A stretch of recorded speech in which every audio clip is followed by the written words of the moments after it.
রাধে রাধে, সুপ্রভাত। তোমরা কেমন আছো বন্ধুরা? আশা করি তোমরা সবাই ভালো আছো, আমরাও সবাই ভালো আছি। তো যে যেখান থেকে আমার ব্লগটা দেখছো তাদেরকে অসংখ্য ধন্যবাদ, আর এইভাবে আমাকে সাপোর্ট করার জন্য অনেক অনেক ভালোবাসা। তো নতুন একটা সকাল, নতুন একটা ব্লগ নিয়ে তোমাদের সামনে চলে এসেছি। আশা করি আজকের ব্লগটাও তোমাদেরকে খুব খুব ভালো লাগবে, তার জন্য পুরো ব্লগটা দেখতে হবে। তো সকাল কিন্তু অনেক আগেই হয়ে গেছে। আমি সত্যি করে বলতে গেলে উঠতে একটু লেটই হয়ে যাচ্ছে, উঠতে পারছিই না, আর প্রচণ্ড শরীরটা খারাপ। এই যে জ্বর থেকে উঠলাম, জ্বর থেকে ওঠার পর কিছুতেই যেন শরীরটা ভালোই থাকছে না। আজ হাতে পায়ে ব্যথা প্রচণ্ড, এই যে আঙুলের গিঁটগুলো প্রচণ্ড ব্যথা। আর এমনিতেও আমার মেয়ে যখন হয়, আমার হাতে কিছু একটা হয়েছিল, আমি জোরে না জামা কাপড়গুলো কিছুতেই জলটা নিংড়াতে পারি না। তো এই জন্য প্রচণ্ড কষ্ট হয়। এমনিতেও তো হাতে খুব কম জামা কাপড় কাচে, মেশিনেই বেশিরভাগ কাচা হয়। তো হাতে কোনো দিন হয়তো যেদিন কেচে নিই সেদিন প্রচণ্ড হাতের ব্যথা শুরু হয়ে যায়।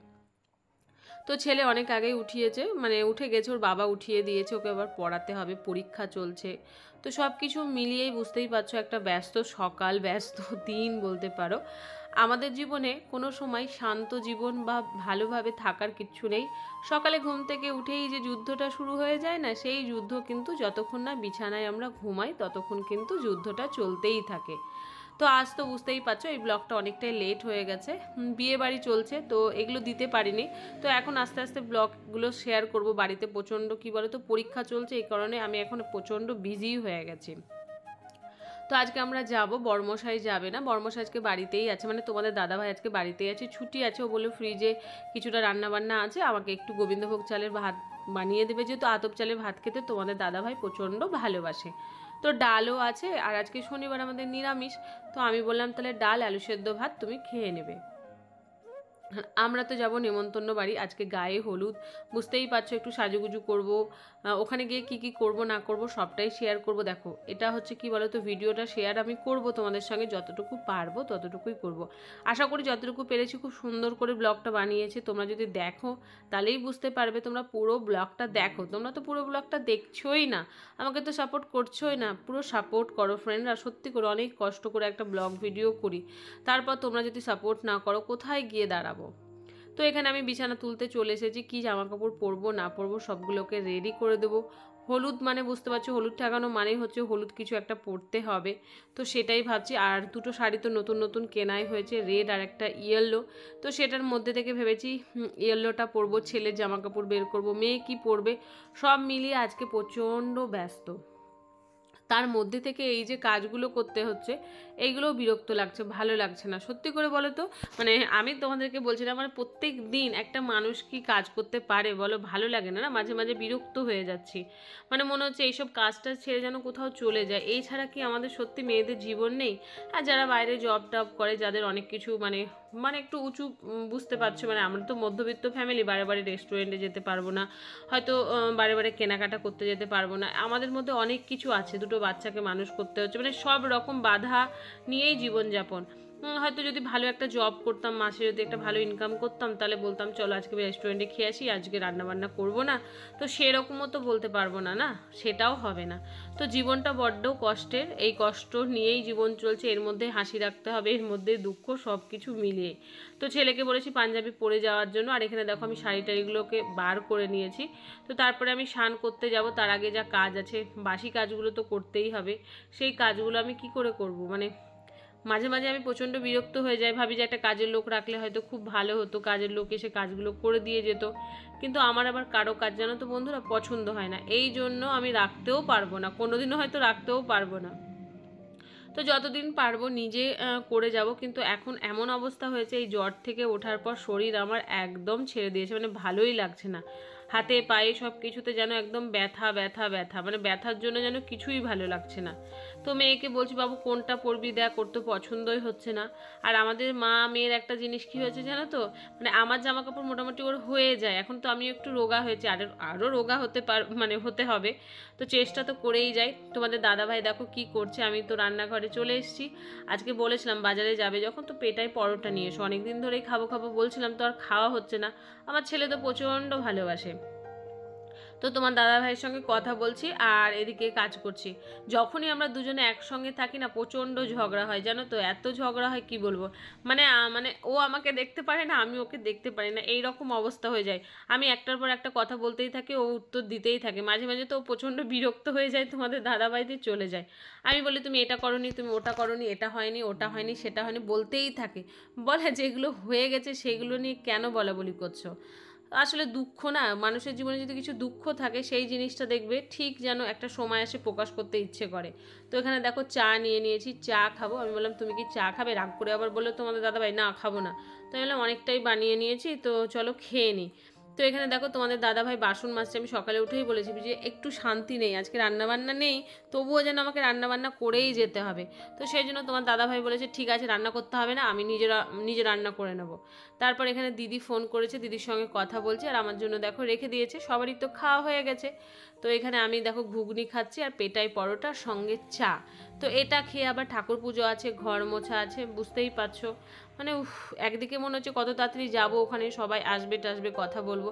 আবার ভাবছি ওরে বাবা রান্না বান্না সবই আছে, মানে রান্না না করে কোথাও যেতে পারবো না। তো চলো আমি টুকটুক করে কাজগুলো করে নিই, আরও যে কাজগুলো বাকি আছে। তো পুরো ভিডিওটা কিন্তু দেখো বন্ধুরা প্লিজ। আমি অনেক কষ্ট করে কিন্তু ভিডিওগুলো বানাই, যদি তোমরা না দেখো সত্যি খুব কষ্ট হয় বন্ধুরা। তো চলো বাদবাকি যে কাজগুলো আছে তো সেগুলো আস্তে আস্তে সেরে নিই।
মেয়েদের জীবনে কাজের কোনো শেষ নেই, একটার পর একটা যেন কাজ হতেই থাকে। কাজ করে শেষ করতেই পারি না। রাত্রে যখন ঘুমাই, রাত্রে ঘুমিয়ে ঘুমিয়ে ভাবি পরের দিন সকালে কি কি কাজ করতে হবে। কাজ কিন্তু পিছন ছাড়ে না। মাঝে মাঝে অনেক কষ্ট হয়। বিয়ের পর আমি আমার জীবন নিয়েই বলছি, আমি কারো কথা বলবো না এখানে, যেহেতু এটা আমার লাইফস্টাইল। আমি প্রথমে ভাবতাম জীবনটা হয়তো অন্য রকম হবে, কিন্তু সত্যি করে বাস্তবে আমি যেখানে দাঁড়িয়ে আছি কিছুই না, একদম জিরো। মাঝে মাঝে অনেক দুঃখ হয়, অনেক কষ্ট হয়, মনকে মানিয়ে নিই, চলো এরকম করেই জীবনটা নালে চলতে হবে। কারো হয়তো ভালো হয়, কারো হয়তো খারাপ হয়, এই তো হচ্ছে জীবন। মাঝে মাঝে যখন খুব কষ্ট হয় হা হা করে কেঁদে নিই। কোলে যে মাথা রেখে কাঁদবো সেই মানুষটাও চলে গেছে। আমার মা অনেক দূরে চলে গেছে, যেখান থেকে আমি আমার মাকে নিয়ে আসতে পারবো না। আমার জীবনে কেউ যদি ছিল আমার মা। এখন দিদিকে তো আর সব কথা বলা যায় না। মা হলে হয়তো মাকে অনেক কথা বলতে পারতাম, অনেক কষ্ট। দিদিকে কিছু বললে দিদির কষ্ট হয়, দুঃখ হয়, এই কারণে আমি ওকে যতটুকু পারি না বলার চেষ্টা করি। তো দিদি আমাকে সত্যি করে খুব ভালোবাসে, আমার মায়ের জায়গাটাই নিয়েছে, সবসময় বলি। তো তোমরা আমাকে অনেকেই জিজ্ঞেস করো যে কি মাখি না মাখি, তো এটা একটা ফেস প্যাক, এটাও কিন্তু আমার দিদিই বলে দেওয়া। মানে আমি প্রত্যেকটা পদে আমার দিদিকে নিয়েই চলি। দেখো আমি সত্যি খুব ছটপটে আর চঞ্চল, আমি কোনটা ঠিক কোনটা ভুল বুঝতে পারি না, হয়তো পরে বুঝি। কিন্তু আমার দিদি না প্রচণ্ড ভালো, মানে ও আমাকে বুঝিয়ে দেয়, মনা এটা করিস না বাবু, এটা করিস না, এটা করলে ভালো হবে না। ও সব সময় না আমার পাশে পাশে থাকে। একটু ফোন করতে দেরি হয়ে যায় তো বলে যে কেন ফোন করলি না বা কি। এই যে দুই বোন আছি বলে আজকে আমাদের মধ্যে এই জায়গাটা আছে। সত্যি করে দাদা বা ভাই থাকলে হয়তো সেটা হতো না, বলতে পারতাম না। একটা মেয়ে যেরকম বোঝে না, তো একটা ছেলে কিন্তু সেরকম বোঝে না। তো আমি এখানে ঠাকুরঘরটা ভালো করে পরিষ্কার করে নিচ্ছি, আবার পুজো করতে হবে। এই যে সঙ্গীতা দিয়ে আমাকে এই কথাটা বলেছিল যে ঠাকুর রুম যখন মুছবে এটা সবসময় অন্য একটা কাপড় দিয়ে করবে, মানে ঘর মোছা দিয়ে এইটা করবে না। এই যে ইউটিউবে আসার পর অনেক কিছু জিনিস পেয়েছি, অনেক ভালো জিনিসও যেমন পেয়েছি, অনেক খারাপ জিনিসও পেয়েছি। তো সব কিছু মিশিয়ে এই জীবন। এই যে আমার পরিবারে এত মানুষজন আছে, আমাকে এত ভালোবাসা দেয়, সত্যি করে এদেরকে আমি সবাইকে আমার তরফ থেকে অনেক অনেক থ্যাংক ইউ, ধন্যবাদ যাই বলো, আমি সব সময় তাদের কাছে কৃতজ্ঞ। তারা যেন সব সময় আমার পাশে থাকে, আর আমি আমার এই ছোট্ট পরিবারটাকে আমার লক্ষ্যে নিয়ে যেতে পারি। আমার খুব স্বপ্ন এই চ্যানেলটা একদিন আমি আমার লক্ষ্যে পৌঁছিয়ে নিয়ে যাব। জীবনে অনেক দুঃখ পেয়েছি, অনেক কষ্ট পেয়েছি, বেঁচে থাকার একটা মাত্র উপায় হচ্ছে এই জায়গাটা। এখানে আমি দুটো কথা বলে তোমাদের সঙ্গে শান্তি পাই। এই যে ভিডিও এডিটিং করি তখন আস্তে আস্তে কথা বলতে বলতে আমার মনের কথাটা তোমাদের সঙ্গে শেয়ার করি। এটাও তো সব থেকে দামি জিনিস, তাই না বলো বন্ধুরা? কিছু জিনিস তো আছে এমন যেগুলো সবসময় মনের মধ্যেই থাকে। তো এই কাজগুলো করে নেব, তারপরে ঝটপট করে স্নান করব। ঘর মুছতেও এখন অনেকটা দেরি হয়ে যায়, আর এই শীতকালে না সেরকম মানে কাজ করতে একদমই ভালো লাগে না। আমার তো শীতকাল প্রচণ্ড বিরক্ত লাগে। আর এটা তো অনেক দিনের ব্লগ, তখনও মোটামুটি হালকা হালকা ঠান্ডা ছিল, চাদর নিতেই হতো। আর আমাদের বাড়িতে তো সারা বছর একটা করে চাদর লাগবে। আমার মেয়ে তো একদম ঢাকা ছাড়া শুতেই পারে না। ঘর মুছছি তো আমার হাত আর পায়ের গিঁটগুলো এতটা ব্যথা করছে বন্ধুরা, কি বলবো। মানে ভালোই লাগছে না যে আমি মানে এই কাজগুলো করি। তো এইগুলো করব, করে স্নান টান করবো, করে সোজা চলে আসবো ঠাকুর রুমে। তো স্নান করা হয়ে গেছে, স্নান করে এখন চলে এসেছি পুজোর রুমে। তো চলো ঝটপট করে পুজোটা সেরে নিই।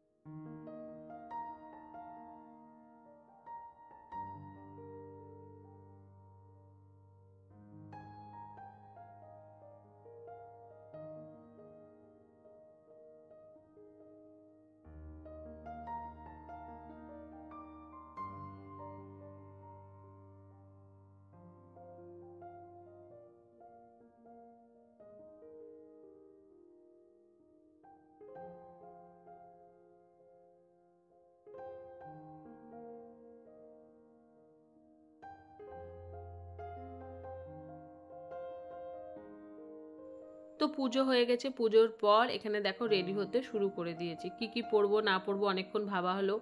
মানে আমিও আবার ভাবলাম ইয়েলোটা পরবো না অন্য একটা ইয়েলো শাড়ি আছে সেটা পরবো। তো মেয়ে বললো না মা এটা পরো। তো শাড়ি পরতে তো খুব অসুবিধা হয়, একবার পরলাম পারলাম না, আবার নেক্সট বার করলাম। মানে পরতেই পারছি না, কুচিটা ঠিকঠাক হচ্ছে না। তো মেয়েকে বলছি বাবু কুচিটা একটু ধরে দে। তো আমার মেয়ে একদম রেডি হয়ে গেছে, এই দেখো। ওকে তো বলা হলো কোনটা পরবি কোনটা পরবি না, তো আমরা তিনজন মিলেই যাব। তো এখানে দেখো শাড়ি কুচিটা হয়ে গেছে, পিনটা ও করে দিচ্ছে। আর এই ব্লাউজটা তো আমি গড়িয়াহাট থেকে নিয়ে এসেছি, তোমরা সবাই দেখেছো। আমি যদি তোমাদের সঙ্গে ভিডিও শেয়ার করি ব্লাউজের, মানে সুন্দর সুন্দর কালেকশনের ভিডিও, তোমরা কি দেখতে চাও সেটা একটু অবশ্যই কমেন্টে জানাবে। তাহলে আমি গড়িয়াহাট হোক, যেখানে যেখানে ভালো ভালো ব্লাউজের মানে কালেকশন আছে, শাড়ির আছে, তো সেইগুলো আমি তোমাদের সামনে শেয়ার করব। তার জন্য তোমাদের সাপোর্টের দরকার। সত্যি করে আমি মনে মনে ভাবছি কিছু একটা করব, কিছু একটা ব্যবসা করব, বা কিছু একটা করলে যেটা আমার অনেক ভালো হয়, সুবিধা হয়, তার সঙ্গে আমারও ভালো হবে, আমিও পড়তে পারবো। তো তোমরা যদি চাও একটু সাপোর্ট করো, আমি তাহলেই করতে পারবো, তাছাড়া কিন্তু করতে পারবো না। তো ইচ্ছে আছে যে সুন্দর সুন্দর জায়গাতে গিয়ে ভালো ভালো ডিজাইনের ব্লাউজের কালেকশনগুলো তুলে নিয়ে এসে তোমাদের সঙ্গে শেয়ার করব। তোমরা যদি আমাকে ভালো ভালো কমেন্ট করো তাহলে আমি হয়তো এগিয়ে যেতে পারবো। তার জন্য তোমাদের সাপোর্টের অনেক দরকার বন্ধুরা। তো এখানে দেখো ঝটপট করে সাজুগুজু করছি, কি সাজবো কি মালা পরবো। এই কানেরটা পরতে গেলাম, কানের একটা জায়গা দেখলাম ভাঙা, এই জন্য আর সেটা পরা হলো না। তো চলো ফাইনালি দেখো একদম সেজে কুজে চলে এসেছি। দুটো মাথায় একটা মাথায় গোলাপ লাগিয়েছি, মেয়েকে একটা লাগিয়ে দিয়েছি। আর একদম দেখো ফাইনাল লুকটা কীরকম লাগছে সেটা অবশ্যই কমেন্টে জানাবে। আর ওখানে গিয়ে যতটুকু ভিডিও করতে পারবো ততটুকুই কিন্তু তোমাদের সঙ্গে শেয়ার করব। তো চলো এখন আমরা বেরোই এখান থেকে, রিক্সা নিয়ে চলে যাব। মেয়েও মানে রেডি হয়ে গেছে, আমিও রেডি হয়ে গেছি। তো চলো ওখানে গিয়ে আবার কথা হচ্ছে।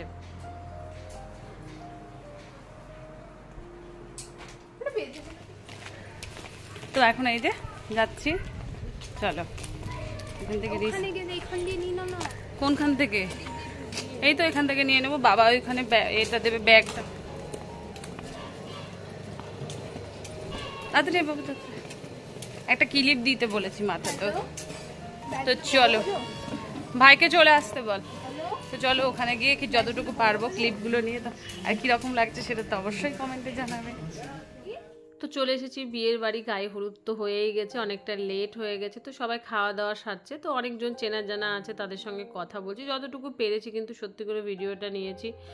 তো এখানে এদিক ওদিক করে দেখাশোনা চলছে, এখানে দেখো সবাই ফটো তুলছে। তো এখানে আমরা এই যে আমার ছেলের ম্যাডাম আছে, তো এইসব এদিক ওদিক করছি, তারপরে আমরা ভাবলাম চলো গিয়ে খেয়ে নিই। তো তারপর এখানে খেতে চলে এসেছি। বিয়েটা তো দারুণ হয়েছে, খাবারের আইটেমগুলো এত সুন্দর সুন্দর হয়েছে। তো জল পিপাসা পেয়েছে বলে এই যে জল দিচ্ছে, দুটো বাচ্চাদিকে খেতে বসে পড়েছে। এখানে এই দেখো আমার ছেলে, আর এটা হচ্ছে ছেলে মানে আন্টির ছেলে। তো এখানে আমরা সবাই খাচ্ছি, এখানে দেখো আন্টি খাচ্ছে, আমিও খাবার নিয়ে নিয়েছি। বসার জায়গা নেই, দাঁড়িয়ে দাঁড়িয়ে আর কতটা খাবো, তাই না? দাঁড়িয়ে দাঁড়িয়ে কিন্তু একদম দেখবে খাওয়াই যায় না। আর আমি সত্যি করে কি বলতো, বাইরে গিয়ে না মানে খেতেও পারি না। আমার ছেলে তো কিচ্ছুখানি শুক্তো টুক্তো সব কিছু দারুণ হয়েছে। এখানে পাঁচ তরকারি আছে, এটাও তো খুব সুন্দর হয়েছে। তারপর খাওয়া দাওয়া শেষে একটু বসে গল্প টল্প করলাম, তারপর বাড়ি ফিরছি। তো আন্টি বললো যে চলো কোল্ড ড্রিঙ্কস খাওয়া যাক, তো এখানে কোল্ড ড্রিঙ্কস খাওয়া হচ্ছে। তো বাড়ি যাব, বাড়ি থেকে একটু রেস্ট নেব, তারপরে রাত্রে আবারও আসবো। তো রাত্রে আবার একটা ব্লগ আসবে তোমাদের সামনে, খুব সুন্দর সুন্দর। তো এখন ইস্কো নিয়ে নিয়েছি, ওদিকে আন্টিরা নিয়ে নিয়েছে, এদিকে আমরা নিয়ে নিয়েছি। তো চলো কিছুটা ছবি তোমাদের সঙ্গে শেয়ার করি। তো ছবিগুলো কীরকম হয়েছে সেটাও বলবে। এখানে মানে এই হচ্ছে আমার ছেলের আন্টি, এটা হচ্ছে আমি, এটা আমার বাড়ির ছবি, তোমরা তো দেখেই বুঝতে পারছো। তো কিছুটা ছবি তুলেছিলাম, তো ভাবলাম এই মুহূর্তগুলো একটু তোমাদের সঙ্গে শেয়ার করি, আর আমার কাছে থাকবে, তাই না? তো চলো বন্ধুরা, আজকের জন্য বিদায় নিলাম, টাটা, বাই বাই।